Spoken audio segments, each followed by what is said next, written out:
Assalamualaikum warahmatullahi wabarakatuh.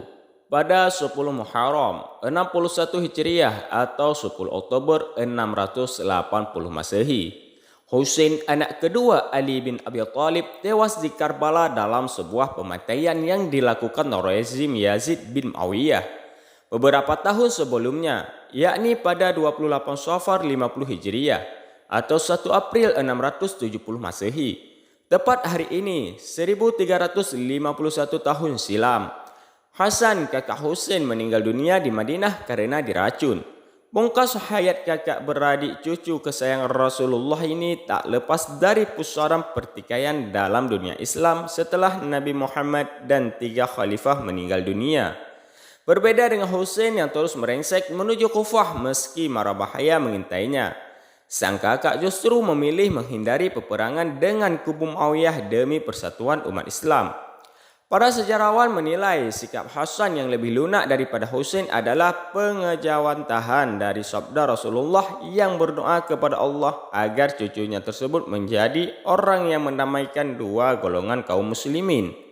Hasan dibaiat menjadi khalifah setelah ayahnya Ali bin Abi Thalib meninggal dunia karena dibunuh seorang khawarij bernama Abdurrahman bin Muljam. Si khawarij itu menebaskan pedangnya saat khalifah keempat tersebut tengah berwuduk hendak menunaikan solat subuh. Diangkatnya Hasan sebagai khalifah tentu membuat Muawiyah berang, sebab keturunan Muawiyah tersebut telah melakukan pemberontakan sejak Khalifah Ali bin Abi Thalib. Ia berambisi menduduki puncak pimpinan kaum muslimin. Sadar posisi diincar Muawiyah yang berkedudukan di Damaskus, Syam, Hasan justru secara persuasif menulis surat kepada Muawiyah. Ia memilih tidak menyerbu kekuatan oposisi. Janganlah engkau terus-menerus terbenam di dalam kebatilan dan kesesatan. Bergabunglah dengan orang-orang yang telah menyatakan baiat kepadaku. Sebenarnya engkau telah mengetahui bahwa aku lebih berhak menempati kedudukan sebagai pemimpin umat Islam. Lindungilah dirimu dari siksa Allah dan tinggalkanlah perbuatan durhaka. Hentikanlah pertumpahan darah. Sudah cukup banyak darah mengalir yang harus kau pikul tanggung jawabnya di akhirat kelak. Nyatakanlah kesetiaanmu kepadaku dan janganlah engkau menuntut sesuatu yang bukan hakmu demi kerukunan dan persatuan umat Islam. Tulis Hasan seperti dikutip Al-Hamid Al-Husaini dalam Al-Husain bin Ali, pahlawan besar dan kehidupan Islam pada zamannya. Surat tersebut jelas menggambarkan Hasan sebagai orang yang lebih suka menghindari pertikaian dan pertumpahan darah. Ia juga menekankan pentingnya kerukunan dan persatuan umat Islam. Namun, Muawiyah yang sudah makan asam garam dalam dunia politik serta telah mengobarkan peperangan demi posisi khalifah sejak zaman Ali, jelas menolak mentah-mentah permintaan Hasan. Jika aku yakin bahawa engkau lebih tepat menjadi pemimpin daripada diriku, dan jika aku yakin bahawa engkau sanggup menjalankan politik untuk memperkuat kaum muslimin dan melemahkan kekuatan musuh, tentu kedudukan khalifah akan kuserahkan padamu, balasnya. Jawaban tersebut jelas bukan yang diharapkan Hasan. Apalagi tak lama setelah itu, Muawiyah menyiapkan ribuan pasukan perang yang hendak ia bawa ke Kufah untuk menggempur kekuatan Hasan sebagai khalifah. Sebagai seorang pemimpin, Hasan lebih menyukai perdamaian. Tapi bukan berarti ia berdiam diri saat mendapat ancaman untuk mengudetanya. Ia kemudian mengumpulkan penduduk Kufah dan mengabarkan bahawa kotanya akan diserang pasukan Muawiyah yang bergerak dari Syam. Hasan memerintahkan kepada setiap lelaki Kufah yang mampu berperang untuk bersiap menghadapi ancaman tersebut. Sebuah dusun bernama Nukhailah dipilih Hasan sebagai markas pusat militer yang hendak melawan pasukan penyerbu dari Syam. Namun, sejarah mencatat bahawa penduduk Kufah memperlakukan Hasan sebagaimana mereka bersikap kepada ayahnya Ali bin Abi Thalib yang justru tak menghiraukan seruan pemimpin yang mereka baiat sendiri. Dalam kondisi seperti itu, tiba-tiba seseorang bangkit.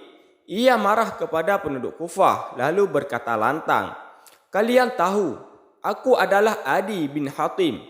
Alangkah buruknya sikap yang kalian perlihatkan kepada seorang pemimpin yang telah kalian pilih dan kalian baiat sendiri. Tidakkah kalian dapat membuka mulut menyambut ajakan pemimpin kalian sendiri, seorang cucu Rasulullah? Manakah para ahli pidato dari kabilah Mudhar yang terkenal berlidah tajam itu? Mengapa dalam keadaan seperti sekarang ini mereka bungkam? Ucap Adi bin Hatim kepada penduduk Kufah yang tidak menyambut seruan Hasan. Adi bin Hatim adalah pemimpin suku At-Tai yang sejak dulu tinggal di Kufah dan terkenal sebagai orator ulung. Ia masuk Islam pada tahun 9 Hijriah dan menjadi salah satu sahabat Rasulullah. Ucapan Anda, Hasan, sudah kudengar dan seruan Anda sudah kupahami. Dengan ini aku menyatakan ketaatan dan kesetiaan kepadamu. Demi Allah, mulai detik ini juga aku siap menjalankan perintah Anda.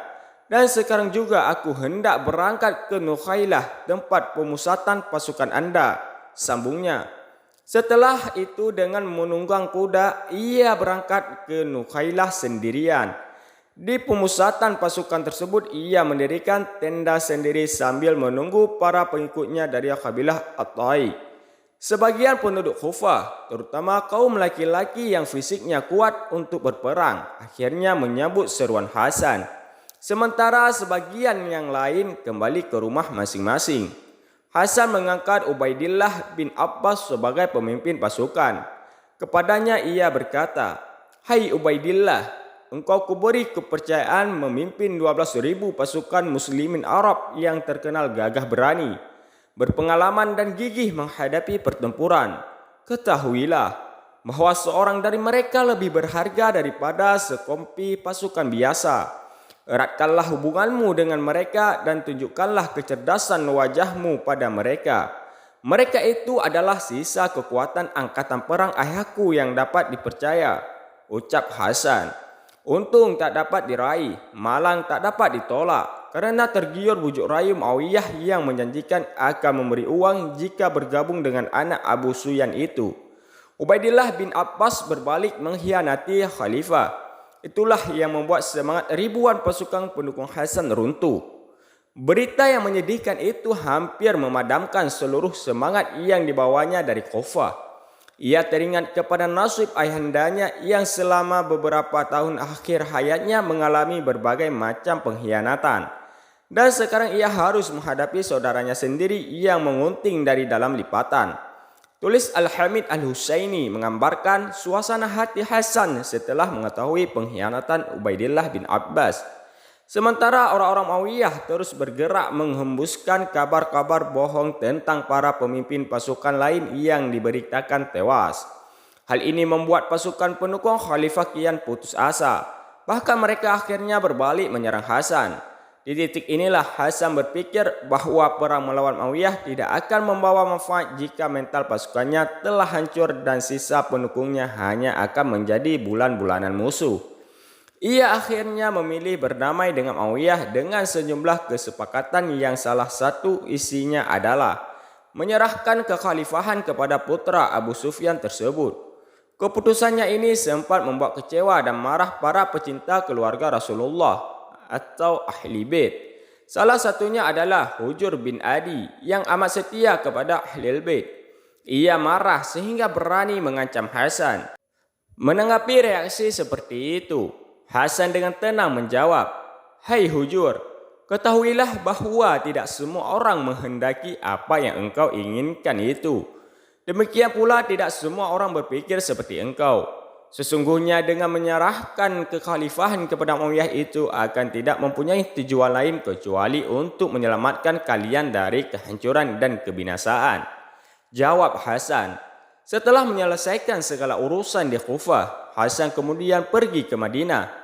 Sebelum berangkat, ia menyampaikan beberapa hal kepada penduduk Kufah yang masih mendukungnya. Hasan mengatakan bahwa Muawiyah telah merebut kekhalifahan yang menjadi haknya.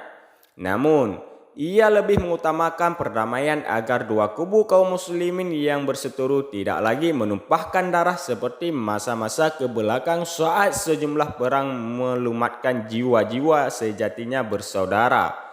Kedatangan Hasan di Madinah disambut gembira sekaligus sedih oleh penduduk kota tersebut. Mereka gembira sebab cucu Rasulullah kembali ke tanah tempat kakeknya mula-mula membangunkan peradaban. Tapi kesedihan pun menyeruak sebab kepemimpinan Islam tidak lagi berada di tangannya. Di Madinah, saat ia tidak lagi dalam pusaran inggar-bingar politik, Hasan tekun mendekatkan dirinya kepada Allah. Ia giat mengajarkan ilmu agama kepada penduduk Madinah di Masjid Nabawi. Selain itu, ia juga rajin belajar kepada para sahabat kakeknya yang telah sepuh.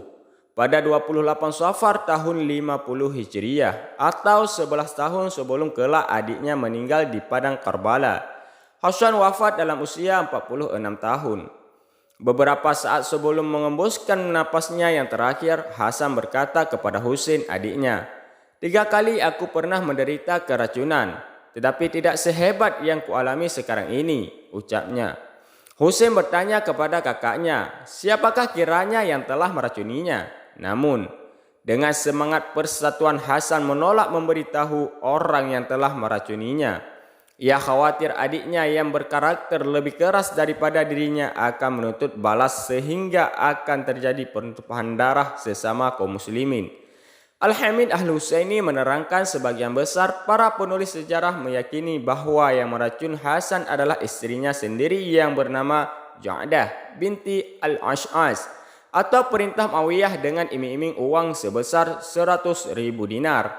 Dikatakan lebih jauh, setelah Hasan wafat, Ja'dah menerima uang yang dijanjikan oleh Muawiyah itu, tetapi Muawiyah membatalkan janji akan menikahkannya dengan Yazid. Konon, karena Muawiyah takut kalau anaknya akan mengalami nasib seperti yang dialami oleh Hasan. Menerangkan bahawa sebagian kalangan justru menyebut Yazid ia menyuruh istri Hasan untuk meracuni suaminya. "Jika kamu meracuni Hasan, aku akan menikahimu," ucap Yazid. Namun setelah Ja'dah binti Al-Ash'as berhasil meracuni Hasan, Yazid mengingkari janjinya. Masih menurut catatan Dr. Ali Muhammad Sallabi Ibnu Arabi atau seorang pengembang ajaran tasawuf, justru menolak pendapat jika Hasan diracun atas perintah Muawiyah atau Yazid.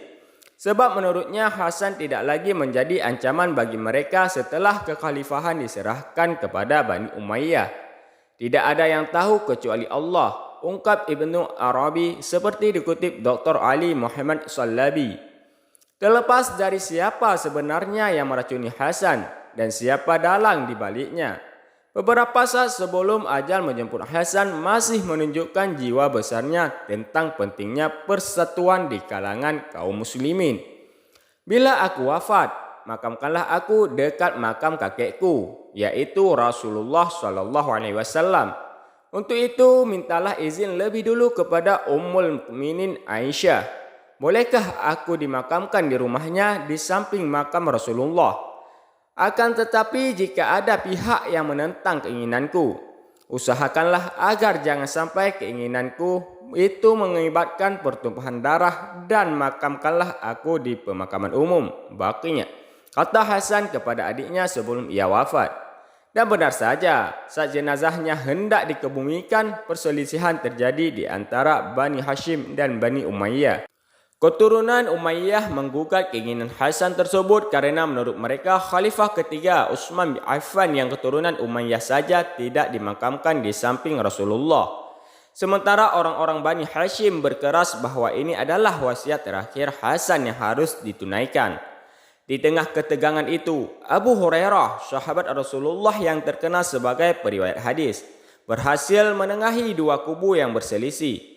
Ia mengingatkan pesan Hasan bahawa jika pemakamannya menimbulkan sawala, maka ia meminta untuk dimakamkan di pekuburan umum saja. Akhirnya jenazah Hasan dikuburkan di Baqi'ah, berdekatan dengan makam neneknya Fatimah bin Asad, ibunda Ali bin Abi Thalib radhiyallahu an. Wallahu a'lam bissawab.